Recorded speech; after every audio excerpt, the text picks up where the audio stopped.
Asilimia kubwa ya binadamu wanatafuta pesa kwenye maisha yao, lakini binadamu wanaofanikiwa kupata pesa ni wachache, huku wengi wakiambulia patupu. Watu wengi wanakosa pesa kwenye maisha yao kwa sababu wanatafuta pesa katika maeneo yasiyokuwa sahihi. Kwa sababu hiyo, nimekuandalia makala ambayo itakwenda kukuambia maeneo 10 ambayo pesa zimejificha ila watu wengi hawajui. Kama nawe ni moja kati ya watu wanaotamani kuyajua maeneo hayo, amini video hii imetengenezwa mahususi kwa ajili yako. Kama unatamani kuendelea kujifunza vitu mbalimbali kupitia video zetu, jiunge nasi kwa kusubscribe chaneli hii ya Fafanuo Media. Hapo utakuwa wa kwanza kupata video zetu pindi tunapoziweka kwenye chaneli hii. Hautajutia MB zako, kwani mara zote tunajitahidi kuwa bora zaidi ya jana. Asante, enjoy. Yafuatayo ni maeneo 10 ambako pesa zimejificha ila watu wengi hawajui. Namba 1, kwenye matatizo ya watu. Asilimia kubwa ya binadamu huyatazama matatizo kama changamoto, lakini watu makini huyatazama matatizo kama fursa. Moja kati ya siri ambayo unatakiwa kuijua na kuiweka akilini: katika matatizo ya watu zipo pesa zote ambazo unazihitaji katika maisha yako.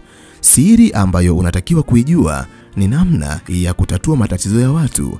Utakapoweza kufika katika jamii yoyote, fanya utafiti ili uweze kujua ni matatizo ya aina gani ambayo yanawakabili binadamu wa sehemu hiyo, alafu tafuta majibu ya matatizo hayo.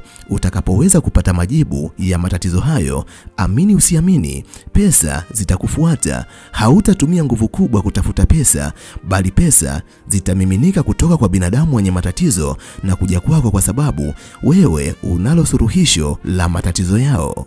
Namba 2, kwenye kipaji ama ujuzi uliokuwa nao. Wapo binadamu mbalimbali ambao walizaliwa wakiwa na vipaji fulani ndani yao, lakini hawajui namna gani ya kuvitumia vipaji hivyo. Kwa sababu hiyo, wanakuwa ni kama watu ambao wanakufa kwa kiu wakati wapo pembezoni mwa mito, ama watu wanaoishi maisha ya kifukara hali ya kuwa mifukoni mwao wana dhahabu. Laiti ungejua thamani ya kipaji chako, usingekubali kuendelea kuishi maisha ambayo unaishi. Siri ambayo unatakiwa kuijua ni kuwa unapozaliwa ukiwa na kipaji fulani, Mwenyezi Mungu anakuwa amekupendelea, amekupa zawadi ambayo hakuwapa binadamu wengine, na ndiyo maana kipaji hicho unacho wewe peke yako na si watu wengine. Kipaji hakipo kwako kwa bahati mbaya, bali kuna kusudi ambalo limejificha kwenye kipaji chako. Jambo ambalo unatakiwa kulifanya kuanzia leo, kama wewe ni mwanadamu ambaye una kipaji fulani, wewe si maskini. Hakikisha unatafuta njia ya kutumia kipaji chako ili uweze kuingiza fedha kwenye maisha yako, na ninakuhakikishia utakapoweza kujua wewe ni mwanadamu mwenye kipaji gani, alafu ukaweza kukitumia kipaji chako katika namna sahihi, utakwenda kuwa miongoni mwa binadamu wenye pesa nyingi kuliko binadamu wengine. Kama wewe ni muimbaji, jua namna gani ya kutumia uimbaji wako katika maeneo sahihi, na kupitia sauti yako utaweza kuingiza fedha nyingi. Na kama wewe ni muigizaji, vivyo hivyo, jua sehemu gani sahihi ya kutumia kipaji chako cha kuigiza. Kwa sababu hiyo, utakwenda kuingiza fedha nyingi. Nimetaja vipaji viwili tu. Vipo vipaji maelfu kwa maelfu ambavyo binadamu huzaliwa navyo. Ni vema ukajijua wewe ni mwanadamu mwenye kipaji gani, alafu ukaweza kutumia kipaji hicho kwa kujinufaisha. Namba 3, kwenye taarifa na maarifa. Miongoni mwa siri ambazo asilimia kubwa ya binadamu hawazijui ni kuwa mwanadamu anapokuwa na taarifa sahihi kuhusiana na jambo fulani, ni miongoni mwa vitu ambavyo vinaweza kumuingizia fedha nyingi, kwani mwanadamu mwenye taarifa ambazo wengi wanazihitaji anaweza kuzitumia taarifa hizo kuingiza kipato kwa kuziuza kwa watu sahihi. Lakini pia maarifa ni kitu ambacho mwanadamu anapokuwa nacho kinaweza kumpa fedha nyingi kwenye maisha yake, kwani maarifa hayo wengi pia wanayahitaji kwenye maisha yao. Mwanadamu atakapoutumia ujuzi wa maarifa ambayo anayo kwenye maisha yake kutatua changamoto ama shida za watu wengine, ni wazi atakwenda kuingiza fedha nyingi bila kutumia nguvu. Ni vema ukajua kutumia maarifa ambayo unayo katika maisha yako katika sehemu sahihi. Kupitia maarifa hayo, utakwenda kuwa miongoni mwa binadamu wanaoingiza fedha nyingi katika maisha yao. Namba 4, kwenye teknolojia. Teknolojia ni moja kati ya nyenzo muhimu ambako fedha nyingi zimejificha, watu wengi wakiwa hawaelewi. Teknolojia imeweza kubadilisha maisha ya binadamu wengi katika ulimwengu wa leo. Hata katika taifa letu la Tanzania, hatuwezi kuzungumzia teknolojia bila kulitaja jina la Benjamin Fernandez, mgunduzi wa Nara, application ambayo imechukua umaarufu ulimwenguni kote. Na kupitia teknolojia hiyo, Fernandez ameweza kubadili maisha yake, kwani application ambayo ameigundua imeweza kupata wawekezaji wengi kutoka maeneo mbalimbali ya ulimwenguni na imeweza kuwa maarufu katika sehemu mbalimbali za ulimwenguni. Hivyo ni wazi kuwa katika teknolojia unaweza kuyabadili maisha yako ndani ya siku chache sana. Hivyo kupitia teknolojia, hata wewe kuna vitu mbalimbali ambavyo unaweza kuvifanya na ukaweza kuyabadili maisha yako. Kuna vitu vingi kama artificial intelligence, AI ni miongoni mwa vitu ambavyo wengi wanavitumia na wakaweza kuyabadili maisha yao. Hivyo ni vema ukaanza kufanya utafiti ni kitu gani ambacho unaweza kukifanya katika teknolojia ambacho kinaweza kuyabadili maisha yako, kwani katika teknolojia zipo fedha nyingi ambazo unazihitaji katika maisha yako. Namba 5, katika kilimo. Kilimo ni miongoni mwa vitu ambavyo watu wengi huvipuuzia, lakini fedha nyingi zimejificha kwenye kilimo. Uzuri wa kilimo ni kuwa hata ukiwa na mtaji wa kuungaunga, kilimo si kitu ambacho kinahitaji fedha za ghafla. Yani hauhitaji kuwa na fedha nyingi za pamoja ndipo uweze kufanya kilimo.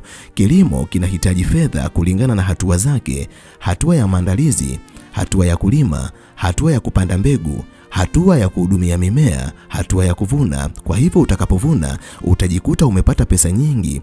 Ni vema ukaitazama ardhi ambako unaishi, alafu angalia ni kilimo cha aina gani ambacho unaweza kukifanya, kwani katika kilimo watu wengi wameweza kupiga hatua na kubadilisha maisha yao.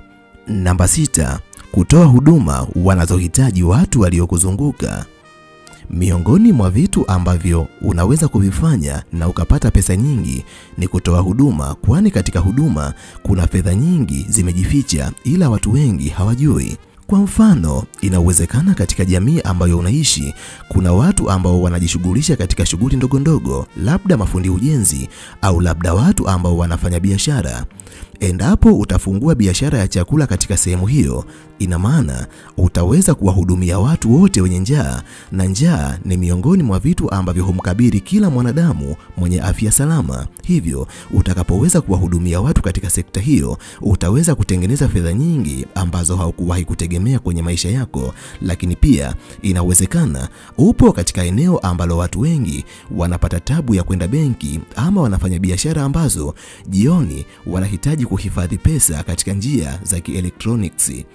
Huo ni wakati ambao ukifungua huduma za kifedha kama M-Pesa ama ukawa wakala wa benki, amini usiamini, utaweza kutengeneza fedha nyingi kwa sababu ya huduma hiyo, kwani pesa nyingi zimejificha katika huduma hiyo. Hivyo fikiria, unadhani katika jamii ambayo unaishi watu wa jamii yako wanahitaji huduma gani? Ukishajua namna gani ya kuwahudumia watu, utaweza kuiuza huduma yako na utaweza kuingiza fedha nyingi kupitia sekta hiyo. Namba 7, kwenye baadhi ya taka ambazo zimetupwa katika mazingira yetu. Ulishawahi kujiuliza ni kwa nini kuna baadhi ya binadamu ambao huwa wanazunguka kwenye mazingira yenu wakihitaji masufuria yaliyochoka ama vitu vya vyuma ambavyo vimechoka ama plastiki ambazo zimetupwa? Ni kwa sababu hizo ni taka ambazo hazihitajiki katika jamii, lakini kuna maeneo ambako zinahitajika kama viwandani. Hivyo ni sekta ambayo imewabadilishia wengi maisha yao, kwani ukiweza kujua namna gani ya kuweza kukusanya vitu hivi na ni sehemu gani ya kwenda kuviuza, unaweza ukatengeneza fedha nyingi sana, kwani wengi wanaonunua taka hizi huzinunua kwa gharama ya chini sana, lakini wao huenda kuziuza kwa gharama ya juu sana. Hivyo fanya utafiti uweze kubaini, kwani hii ni sekta mojawapo ambako fedha nyingi zimejificha ila binadamu wengi wanachukulia kawaida. Namba 8, kwenye mitandao ya kijamii. Mitandao ya kijamii ni moja kati ya sekta ambayo imekuwa ikibadilisha maisha ya maelfu ya vijana. Unaweza ukaangalia ni kitu gani ambacho unaweza kukifanya katika mitandao ya kijamii. Katika mitandao mbalimbali kama mtandao wa YouTube, Twitter, Facebook ama Instagram ni miongoni mwa mitandao ambayo binadamu waliojua jinsi gani ya kuitumia vizuri wameweza kubadilisha maisha yao, kwani zipo fedha nyingi ambazo zimejificha kwenye mitandao ya kijamii. Unaweza ukawa content creator katika mtandao wa Facebook ama mtandao wa YouTube. Ni mitandao ambayo inaongoza kwa kuwalipa vijana wa Kitanzania ambao wanaweza kuyatengeneza maudhui na kuyapandisha katika maeneo hayo. Hivyo ni vema ukajitafakari, kama unaweza kutengeneza maudhui, basi fanye hivyo. Utaweza kutengeneza kipato ambacho haukuwahi kutegemea, kwani fedha nyingi zimejificha kupitia mitandao. Namba 9, kwenye ujuzi na elimu uliyokuwa nayo. Baadhi ya binadamu wana elimu ambazo hupelekea wakatengeneza ujuzi fulani kwenye maisha yao, ingawa wengine hawajaenda shule, lakini wana ujuzi fulani kutokana na uzoefu wa maisha ambayo wameyapitia. Vyote hivi vinaweza kukuingizia pesa nyingi kwenye maisha yako, kwani wapo baadhi ya watu ambao wanahitaji kujifunza vitu mbalimbali kwenye maisha yao. Kwa sababu wewe una ujuzi ama una elimu na vitu hivyo, unaweza ukawatoza pesa na ukaweza kuwauzia elimu ama ujuzi uliokuwa nao kwa kuwafundisha, na ukaweza kubadilisha maisha yako, kwani kupitia ujuzi na elimu maelfu kwa mamia ya wanadamu wamebadili maisha yao na sasa maisha yao yamekuwa ya hadhi ya juu. Namba 10, katika mahusiano. Ni namna gani unavyoshirikiana na jamii ambayo imekuzunguka? Mahusiano yako na ndugu, rafiki na jamaa zako yakoje? Wakati mwingine fedha zimejificha katika mahusiano ambayo tunayo na watu wengine, kwani michongo mbalimbali ambayo tunaipata kwenye maisha yetu tunapewa na watu ambao wanatuamini. Hivyo kama tuna mahusiano mazuri na watu, tunakuwa na nafasi kubwa ya kuweza kupata kazi mbalimbali ama fursa mbalimbali katika maisha yetu, kuliko tukiwa na mahusiano mabaya na watu wengine. Hivyo kupitia mahusiano unaweza kubadili maisha yako. Mimi kwa leo ninaomba niishie hapa. Ninahitimisha nikiamini kuna jambo kubwa ambalo umejifunza kupitia video hii. Nikutakie wakati mwema, na nimalize kwa kusema nawapenda sana sana zaidi ya sana. Asante, bye.